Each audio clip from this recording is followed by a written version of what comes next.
Bonjour à tous, je suis très heureux d'être avec vous aujourd'hui. Comme l'a mentionné Laurent Blanchard, on a décidé chez Bouygues Construction il y a quelques mois de travailler avec Dassault Systèmes.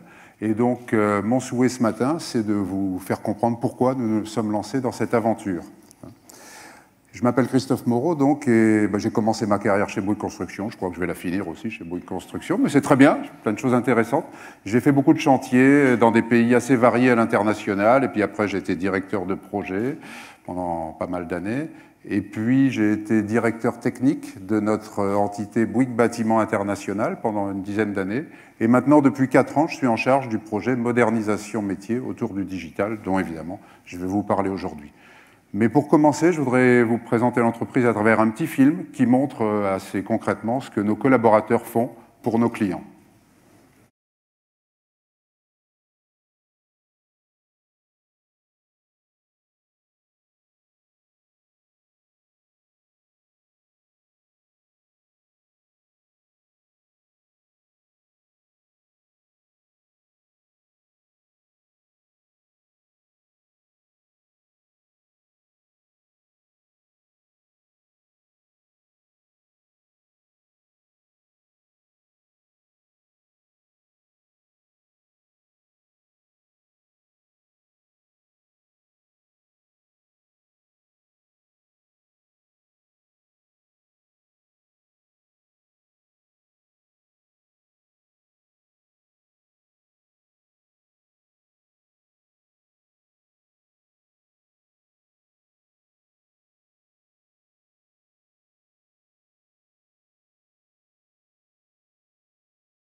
Christophe Moreau, on a vu juste pour finir, il y avait 3 chiffres. Peut-on revenir dessus? Bouygues Construction en 3 grands chiffres. Voilà, les chiffres, vous les avez à l'écran. C'est 48 000 collaborateurs qui travaillent dans à peu près 80 pays. Plus de la moitié de notre activité en dehors de la France, et cette part va croissante, et un chiffre d'affaires de près de 12 milliards d'euros pour une marge de 3%. Ça, les chiffres, bon, c'est pas ce qu'il y a de plus passionnant. Ce qui est plus intéressant, c'est notre positionnement sur la chaîne de valeur de la construction. À l'origine, c'était de faire des chantiers. Donc le numéro 5, la construction vraiment physique sur le site. Mais assez rapidement, on s'est développé d'une part vers l'amont, avec d'abord la conception, donc des projets en conception-construction, associés avec de la maîtrise d'œuvre, ou parfois nous-mêmes, dans d'autres pays. En France, on ne peut pas faire l'architecture en interne, mais ailleurs, c'est possible parfois. Et puis aussi, à travers des partenariats publics-privés, on a commencé à développer les aspects ingénierie financière. Et puis, plus dernièrement, on a commencé à développer la partie immobilière, recherche foncière, développement immobilier. Et c'est une part qui devient aussi importante dans la création de notre chiffre d'affaires de construction derrière. En parallèle, vers l'aval, on s'est développé vers le facility management et ensuite les services aux utilisateurs de bâtiments, que ce soit sur des contrats de courte durée ou des contrats de beaucoup plus longue durée, genre 25 ans, dans les partenariats publics-privés. Voilà un petit peu, je dirais, le scope aujourd'hui de nos activités de projet. Et en fait, on est convaincu que c'est par la maîtrise de toutes ces activités à toutes ces étapes du cycle de vie qu'on pourra mieux se défendre contre un risque que certains pensent réel, c'est possible, d'ubérisation du secteur, je dirais, de la pure construction, numéro 5. À travers ce schéma-là, on peut penser, on voit en tous les cas quel est votre écosystème. Comme disait Laurent Blanchard tout à l'heure, c'est pas seulement vous, vous avez parlé de partenariat à plusieurs moments. Quelle est la spécificité de votre entreprise et de votre filière, de votre secteur? Alors, notre entreprise, c'est déjà la variété Des types de projets. Bon, vous avez vu dans le film divers projets. Le film est plutôt axé sur des grands projets, mais on fait aussi des projets de taille tout à fait courante, un immeuble de logement, de 40 logements, des petits travaux d'électricité à droite et à gauche. Donc on a une grande variété de types de projets. Les contrats consignes vont de 5 000 € pour changer quelques câbles dans un village à la campagne, à 1 milliard d'euros sur un gros projet d'infrastructure en Australie ou à Hong Kong. En parallèle, chaque projet qu'on fait pour un client est unique. On n'a pas de produit catalogue. Ça, c'est une grande spécificité de notre secteur.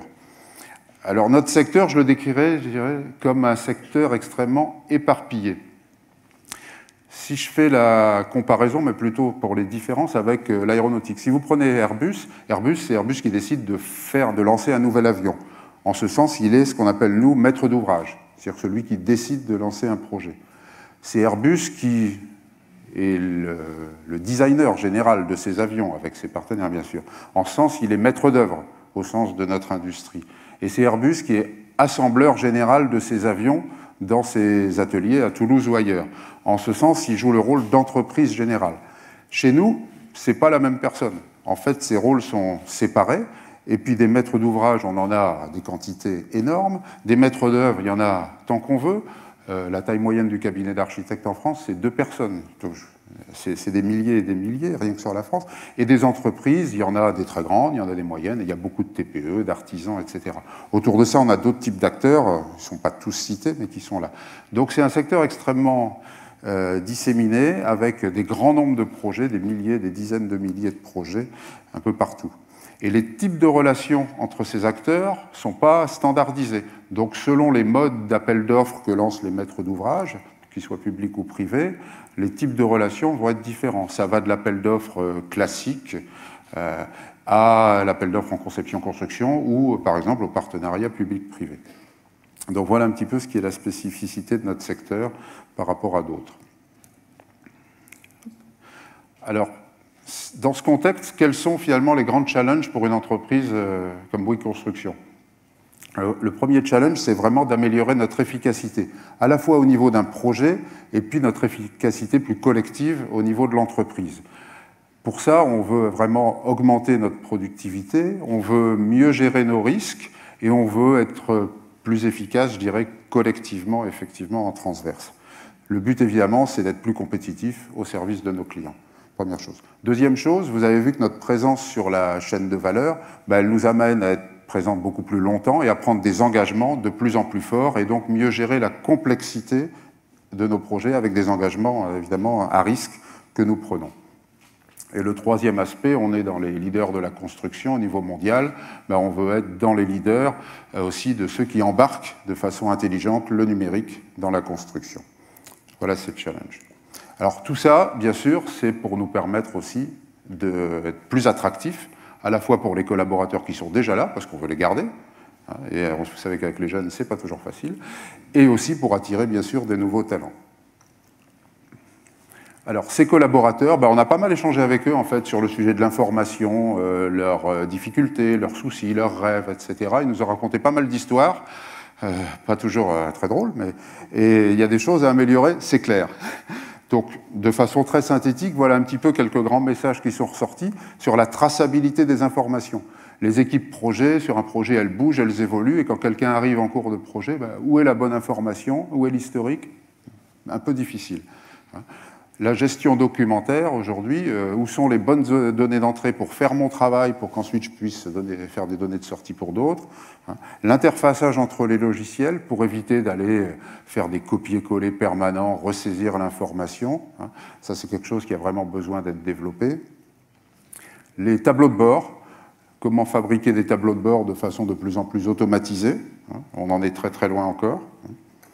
Le suivi des demandes de modification, qui sont très nombreuses dans notre secteur, pour que tous les acteurs puissent bien les comprendre, les gérer, et qu'à la fin, on ait bien répondu à toutes ces demandes.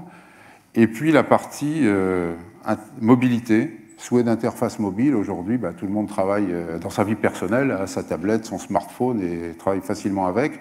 On voudrait quand même que dans le monde professionnel, ça se retrouve à peu près de la même façon. Là aussi, il y a encore un peu de travail.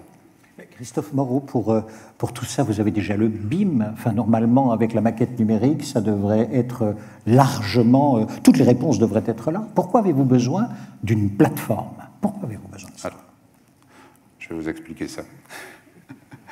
Donc, on est convaincu chez Bouygues Construction que le digital, c'est vraiment un bon support pour améliorer nos façons de travailler et donc développer notre efficacité collective.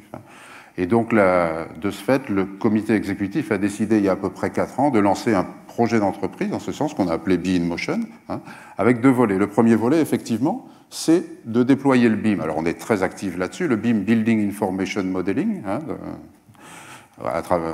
supporté par la maquette numérique. Donc, on est très actif là-dedans, en interne, en externe. Mais effectivement, le BIM, par rapport aux ambitions qu'on a et aux enjeux dont je vous ai parlé, et répondre aux attentes de nos collaborateurs, c'est pas suffisant. Alors pourquoi c'est pas suffisant? Parce que le BIM, ça s'occupe en fait des données des ouvrages. L'ouvrage, c'est l'immeuble de logement, l'immeuble de bureau, le tunnel, etc. Et donc, c'est les données des composants de l'ouvrage, leurs propriétés, comme le disait Laurent Blanchard tout à l'heure. Le BIM s'occupe de ça. Mais toutes les données de nos activités, là où 90% de nos collaborateurs travaillent le long de la chaîne de valeur, c'est les acteurs, c'est les dates des plannings, c'est les événements, c'est les exigences des clients, c'est beaucoup de choses qui peuvent être intéressantes pour le partage de la connaissance dans l'entreprise. Le BIM, il ne s'occupe pas du tout de ça. Et donc, en fait, nous, ces données-là, elles nous intéressent évidemment aussi beaucoup.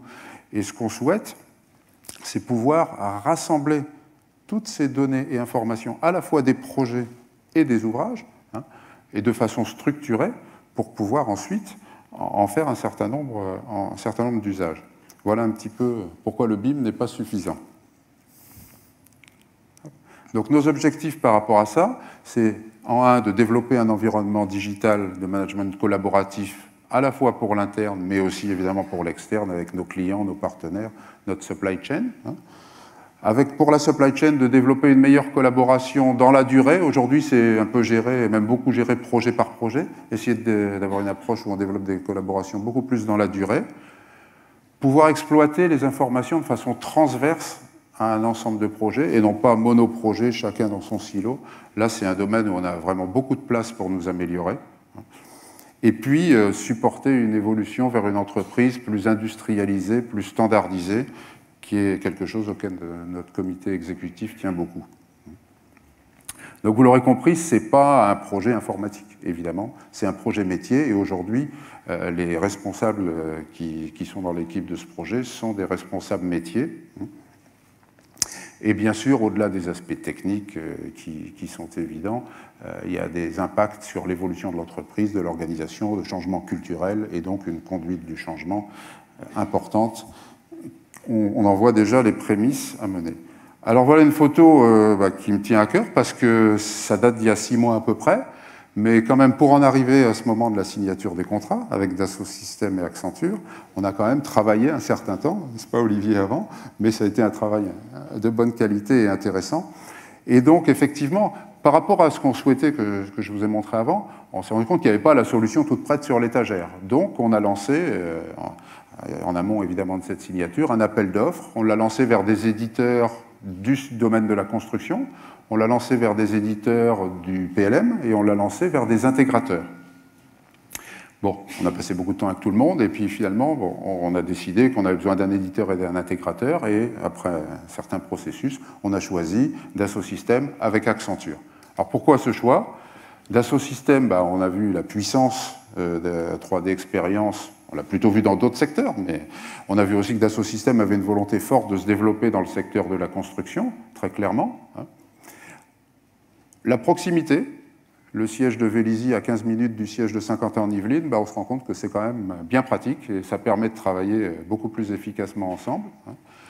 Le partenariat, on est rentré, Dassault nous a proposé un contrat de partenariat qui nous permet en particulier de travailler ensemble à améliorer les solutions et en liaison directement avec les équipes de la R&D. Et ça, c'est extrêmement positif et intéressant. Une bonne compréhension par Dassault Accenture ensemble de nos besoins. Accenture qui a des références prouvées aussi bien sûr sur l'intégration technique et puis la conduite du changement. Et puis bien sûr on a été rencontrer des clients et on a écouté les clients qui avaient travaillé avec Dassault Systèmes et Accenture. Donc on a choisi les meilleurs partenaires dans la durée. Voilà. Donc, si j'en reviens à mon petit schéma, ben en fait, ces données des ouvrages et ces données des projets, on va les rassembler dans la 3D expérience, hein, qui sera finalement le support à l'accès à l'information de nous-mêmes, mais aussi de toute notre supply chain et nos partenaires, avec bien sûr une traçabilité, une unicité, enfin tous ces qualificatifs de l'information que la 3D expérience permet. Et cette information qu'on rassemble, bien sûr, c'est pour en faire un certain nombre d'usages. Alors, il y a des usages qu'on imagine déjà très bien aujourd'hui, hein, et puis je pense qu'il y a des usages avec les évolutions technologiques qu'on n'imaginait peut-être pas encore, mais qu'on verra dans 2 ans, dans 3 ans, etc. Donc, quelques usages. D'abord, au niveau d'un projet. Hein. Côté client, finalement, beaucoup mieux répondre aux exigences des clients à travers une vraie gestion des exigences, qui est quelque chose qui est quand même encore un peu nouveau pour notre industrie. Hein. Au niveau des projets, piloter les activités, les plannings, mais aussi bien gérer les événements en liaison avec les risques et les opportunités. Au niveau des ouvrages, et là on refait le lien avec la maquette numérique, mais pouvoir gérer toutes les versions, les variantes des maquettes numériques, et en récupérant ces données dans la 3D expérience, pouvoir permettre aux différents intervenants de travailler et d'enrichir finalement les données de l'ouvrage, mais directement dans la 3D expérience. Et puis pour la partie échange et documentaire, supporter des processus de validation bien sûr, la gestion documentaire, et puis des différents workflows d'interaction et d'action des partenaires sur différents scénarios. Tout ça est quelque chose qui nous semble extrêmement intéressant. Mais plus globalement, des usages utiles à l'entreprise de façon transverse pour améliorer cette efficacité globale. J'en citerai 3. Le premier, c'est la massification des achats. Si on arrive finalement à accéder à l'information transverse sur des projets de même type, on va pouvoir être beaucoup plus efficace en achat. Le partage de la connaissance. Cette information d'autres projets va servir à ceux qui vont faire de nouveaux projets du même type. Hein. Et puis, bien sûr, la création de tableaux de bord de façon automatisée pour des managers, mais personnalisables. Voilà les différents usages qu'on imagine. Vous avez simplement dit que tout cela, ça date d'il y a 6 mois en gros, mais vous en êtes où? C'est déjà d'application? Il y a déjà des personnes chez Bouygues Construction qui travaillent là-dessus ou pas? Ou avec ces outils-là ou pas? On commence. Mais pour travailler avec tout ça, il y a des impératifs absolument essentiels. Et ces 4 impératifs, on y travaille avec Dassault Systèmes, sont des choses extrêmement importantes. Et donc, je tiens à les citer. C'est l'ergonomie. Hein. Il faut que... Tout ça est très nouveau pour notre industrie. Donc, si on veut que nos collaborateurs utilisent la 3D expérience, l'ergonomie des interfaces, elle est absolument essentielle. On y travaille, ça progresse. Il y a encore un peu de chemin à faire. Hein. La mobilité... Aujourd'hui, quand vous êtes dans un tunnel ou au sous-sol d'un immeuble, l'Internet, il n'y en a pas. Donc la mobilité connectée, mais aussi la mobilité déconnectée, très important. Le lien avec la maquette numérique, parce qu'aujourd'hui, toutes les maquettes numériques ne sont pas faites avec des logiciels Dassault Systèmes. Hein. Et puis, globalement, le lien avec notre périmètre logiciel métier. Bon, le petit schéma, l'idée, c'est que les données, elles sont au cœur de la plateforme. Certains usages se feront directement dans la plateforme Dassault Systèmes, et puis d'autres usages continueront à être faits en utilisant des logiciels métiers, et donc, bien sûr, avec l'interfaçage avec la 3DS. Donc, effectivement... Ça existe déjà ou pas? Tout n'existe pas encore, mais on y travaille activement. Hein. Donc, où nous en sommes aujourd'hui, Thierry, pour répondre à votre question? On a décidé d'attaquer par une phase d'expérimentation sur des projets de logement, de bureaux, de travaux publics. Hein. Et donc, en fait, chaque projet, chaque expérimentation est supportée par un directeur général. Ces directeurs généraux, ils ont choisi dans leurs équipes des collaborateurs métiers avec expérience qui ont été détachés sur le projet. Ces collaborateurs métiers, eux, ils ont choisi pour chaque expérimentation quel cas d'usage ils avaient envie de tester, d'expérimenter. Les solutions ont été adaptées à ces cas d'usage en travaillant avec Accenture et Dassault Systèmes. On a formé déjà tout un ensemble de collaborateurs et on en est au stade où ils commencent à utiliser ce qui a été conçu dans cette phase pour eux dans la vraie vie de leur projet. Donc on a pris des projets de taille courante, pas des très grands trucs comme vous avez vu dans le film, plutôt des projets, je dirais, moyens, hein, qui sont assez caractéristiques des 70% de notre activité, et puis en France, à Londres et au Maroc, pour sortir quand même un petit peu de la France. Voilà. Donc, bien sûr, on a développé pas mal de choses. Là, je vous ai mis 2 copies d'écran juste pour donner quelques petites idées. Ce qu'on appelle Digital Bid, c'est de supporter digitalement tout le travail de préparation d'offres, en fait, commerciale et technique, pour arriver à remettre une offre à un client. C'est quelque chose qui nous intéresse beaucoup et qu'on expérimente. Et donc l'idée, c'est que toutes les réunions qui jalonnent ce processus, les réunions de lancement d'affaires, de bouclage, de revue de contrat, etc., elles soient faites à partir des données qui sont dans la plateforme et que le commercial présente les choses dans la plateforme directement dans la réunion. Il n'y a plus besoin d'imprimer des tas de papiers et de montrer ça aux membres de la réunion. Le deuxième sujet, mais ce sont juste 2 illustrations, c'est la gestion des risques. Alors la gestion des risques, on en fait déjà, mais on en fait surtout avec Excel. Et effectivement, si on veut progresser, ce qu'on souhaite, c'est de pouvoir justement associer un risque, par exemple, à un objet de l'ouvrage, à travers le lien maquette numérique, ou alors à une exigence du client. Et puis ce qu'on souhaite aussi, c'est pouvoir adresser de façon transverse à un ensemble de risques sur un périmètre homogène pour en tirer des enseignements plus intéressants au niveau de l'entreprise. Voilà deux petits exemples. Donc on est dans cette phase d'expérimentation. On a démarré, je dirais, une belle aventure, une grande aventure innovante. Alors grande parce que je pense que c'est un projet qui va nous occuper quelques années. Et les attentes sont très fortes, évidemment. C'est aussi un investissement, évidemment, sensible. Et puis innovante parce que, pour autant qu'on sache, sur ce périmètre, on est les premiers à se lancer là-dedans à cette échelle. Donc, on travaille beaucoup. Les relations se passent bien. On arrive à bien travailler ensemble pour adresser et résoudre les problèmes. Et donc, je voudrais en profiter pour remercier les collaborateurs de Dassault Systèmes, mais aussi d'Accenture, qui travaillent avec nous au quotidien, et puis vous remercier pour votre attention.